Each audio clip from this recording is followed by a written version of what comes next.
आज मैं आपको सुनाने जा रहा हूँ छठ पूजा की व्रत कथा। इसको पढ़ने से पूरा होता है छठ व्रत का, मिलता है छठी मैया का आशीर्वाद।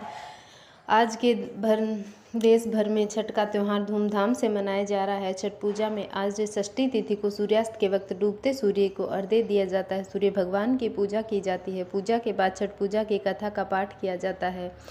मान्यता है इस कथा का पाठ करने के बाद आपकी छठ की पूजा संपूर्ण मानी जाती है। आइए जानते हैं छठ पूजा की व्रत की संपूर्ण कथा विस्तार से।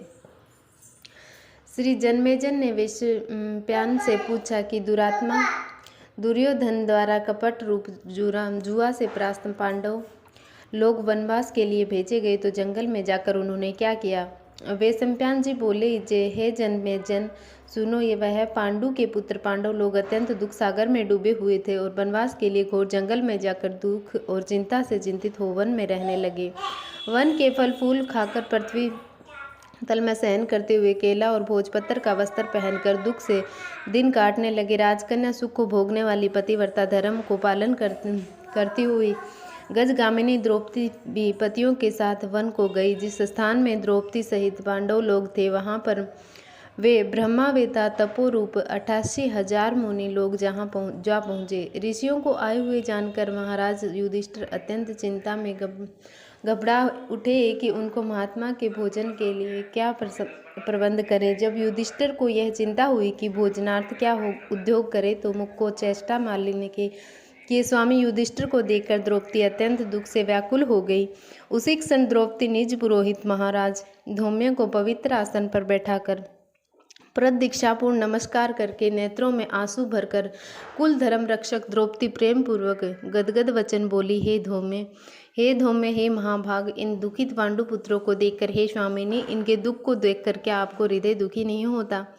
दुखी नासार्थ कोई व्रत मुझसे कहिए जिससे इसका क्लेश शांत होवे। थोड़े ही उपाय से प्रत्यक्ष महापुण्य को देने वाला व्रत कहिए जिससे हमारे स्वामी पृथ्वी तल से सुखी होवे, जिससे शत्रु का नाश होवे, निज राज्य लक्ष्मी वापस मिले और इस समय हमारे यहाँ आए हुए ब्राह्मणों को दुग्धपान करने को मिल जावे। हे महाभाग, हे महावीवों को ऐसी कोई उपाय बताए, वर्णन करिए। द्रौपदी के ये वचन सुनकर वैशंपायन जी जन्मेजय जी से कहते हैं, ब्राह्मणों में श्रेष्ठ महाराज धौम्य जी प्रसन्न होकर मूर्त मात्र ध्यान स्थित होकर द्रौपदी से बोले, हे पंचपुत्र, एक उत्तम व्रत को सुनो जिस व्रत को पूर्व समय में नाग कन्या के उपदेश से सुकन्या ने किया था। हे महाभोग भागे स्त्रियों के साथ तुम अनेक विघ्नों को शांत करने वाले रवि षष्ठी व्रत को करो।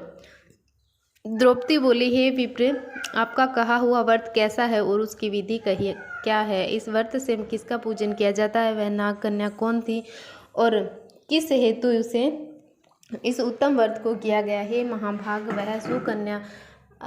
वह सुकन्या आश्चर्य रूपी व्रत को करने वाली कौन थी। हे शरणागत वत्सल, मेरे इस संशय का आप निवारण कीजिए। इस भांति द्रौपदी के प्रश्नों को सुनकर धौम्य जी बोले, हे देवी, सतयुग में एक सरियाती नामक राजा थे जिनके 1000 स्त्रियां थीं जिनसे एक ही कन्या उत्पन्न हुई थी। उस राजा के कन्या को छोड़कर दूसरी संतान न होने के कारण वह कन्या अति प्रिय थी और वह पिता के घर में वृद्धि को प्राप्त होने लगी।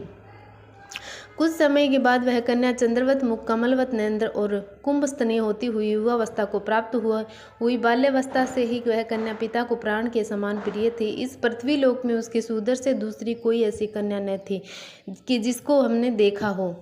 इससे उसका सुकन्या नाम पड़ा। एक समय राजा सर्याम्त मर गया। शिकार के लिए मंत्री, सेना, बड़े बड़े योद्धा और पुरोहितों को संग से लेकर घोर जंगल को गए। शिकार खेलने के निमित्त राजा को जंगल में वास करते हुए 10 दिन व्यतीत हो गए। राजा सरयोती दिन में शिकार खेलकर रात्रि में स्त्रियों के साथ क्रीड़ा करते हुए जंगल में रहने लगे। एक समय सखियों के साथ सुकन्या फूल लेने के लिए जंगल में गई। वहां पर च्यवनत मुनि का स्थान था। सुकन्या मुनि के देह में दीमक लगी देखकर क्या देखती है कि मिट्टी के मध्य में मुनि के दोनों नेत्र जुगनू की भांति चमक रहे हैं। उसने विस्मित होकर उनकी दोनों आंखों को फाड़ दिया। तब तो मुनि के नेत्रों से रुधिर की धारा बहने लगी और वह चकोरक्षी सुकन्या फूलों को लेकर सखियों के साथ गृह को चली गई। च्यवन मुनि के नेत्र सुकन्या द्वारा जो फाड़ दिए गए थे, इससे राजा को सेना और मलमूत्र आदि सब बंद हो गए और सब हाहाकार करने लगे। जब 3 दिन रात और रात्रि व्यतीत हो गई तो व्याकुल होकर अपने पुरोहित से राजा ने पूछा, हे मुनि सत्तम, किस हेतु हमारा मलमूत्र बंद हो गया, सो आप दिव्य दृष्टि से देखकर कहिए। पुरोहित जी बोले, हे राजन, भार्गववंशी च्यवनम नामक एक ऋषि इसी वन में घोर तपस्या कर रहे हैं, जिनके शरीर में दीमक लगकर मांस खा गए हैं तथा हड्डी मात्र मिट्टी से लिपटी है। हे राजन, आपकी कन्या ने अज्ञानतावश उस महाराज के दोनों नेत्र कांटों से फोड़ दिया है, जिससे रुधिर बह रहा है। उन्हीं के क्रोध से यह कष्ट उपस्थित हुआ है। सो हे राजन, आप उनको प्रसन्न करिए और अपनी कन्या उन्हें दे दीजिए। कन्यादान से वह मुनि च्यवनित के जी प्रसन्न हो जाएंगे। वह पुरोहित के वचन सुनकर राजा शर्याती सुकन्या को साथ लेकर ऋषि के पास गए और जल छोड़ने पर हड्डी मात्र के दर्शन हुए। नेत्रहीन ऋषि को देखकर राजा बोले, हे प्रभु, मेरी कन्या से अनजान में यह अपराध हुआ है, जिससे आपके ये नेत्र फूट गए हैं। हे मुनिवर, आपकी सेवा के हेतु हम अपनी कन्या आपको देते हैं, जिससे आपको कष्ट न होवे। राजा के वचन सुनकर ऋषि जी बड़े प्रसन्न हुए। उसी समय राजा शर्याती ने सुकन्या को ऋषि के लिए दान कर दिया। राजा ने कन्या पाकर मुनि अति प्रसन्न हुए और क्रोध शांत हो गया। तब राजा को मल मूत्र और सेना सहित प्रसन्नचित्त राजा अपने देश को गए। वह सुकन्या नेत्रहीन च्यवनित की सेवा करने लगी। वह सुकन्या कार्तिक मास में एक दिन जल के हेतु कर दिया पुष्किन छोटे तालाब में गई। वहां पर उसने अनेक आभूषणों से युक्त नाग कन्या को देखा। श्री कश्यप जी के यज्ञ मंडप में सूर्य भगवान का पूजन करती हुई नाग कन्या को देखकर सुकन्या धीरे से पास जाकर पूछती है, हे महाभागो, आप क्या करती हैं, किस कारण यहाँ आई है। सुकन्या के इस वचन को सुनकर नाग कन्या बोली, हे सांध्वी, मैं नाग कन्या हूँ, व्रत धारण कर कश्यप जी के पूजनार्थ यहाँ आई हूँ। सुकन्या बोली, इस व्रत का और पूजा का क्या प्रभाव है, क्या फल है, इस पूजा की विधि किस महीने और किस तिथि को यह उत्तम व्रत किया जाता है।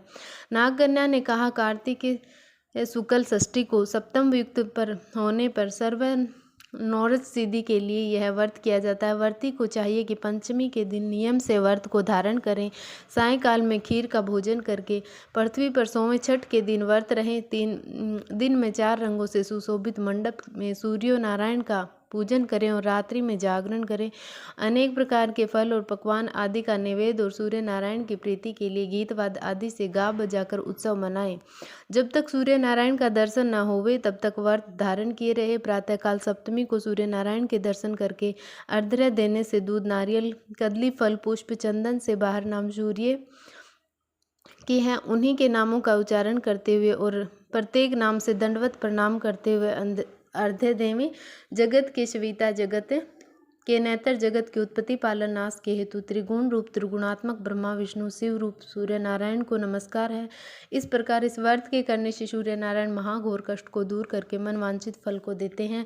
हे सूर्यवते, हमने यह रवि षष्ठी व्रत तुमसे कहा। श्री धौम्य जी ने कहा कि हे द्रौपदी, नाग कन्या के इस वचन को सुनकर सुकन्या ने इस उत्तम व्रत को किया। इसी व्रत के प्रभाव से च्यवन महाराज के नेत्र पुनः पुनर्वृत्त हो गए। ऋषि को देखकर सुख भोगने लगे। इससे पांचाली नंदिनी, तुम भी इस उत्तम व्रत को करो। इसी व्रत के प्रभाव से तुम्हारे पति पुनः राज्य लक्ष्मी को पाएंगे और निसंदेह तुम्हारा कल्याण होगा। तब द्रौपदी ने धौम्य महाराज की आज्ञा से यह यदा विधि व्रत किया तो युधिष्ठिर जी ने कहा, अतिथि में आए हुए ब्राह्मणों को भोजन देकर प्रणाम किया। वेशमांचन जी ने कहा, हे जन्मेजय, धौम्य जी ने इस उत्तम व्रत को जानकर द्रौपदी ने किया और इसी व्रत के प्रभाव से द्रौपदी पांडवों सहित पुनः राज्य लक्ष्मी को प्राप्त हुई। जो वो इसी स्त्री पुनीत व्रत को करेगी उससे समस्त पाप नाश होकर सुकन्या की भांति पति सहित सुख को पावेगी।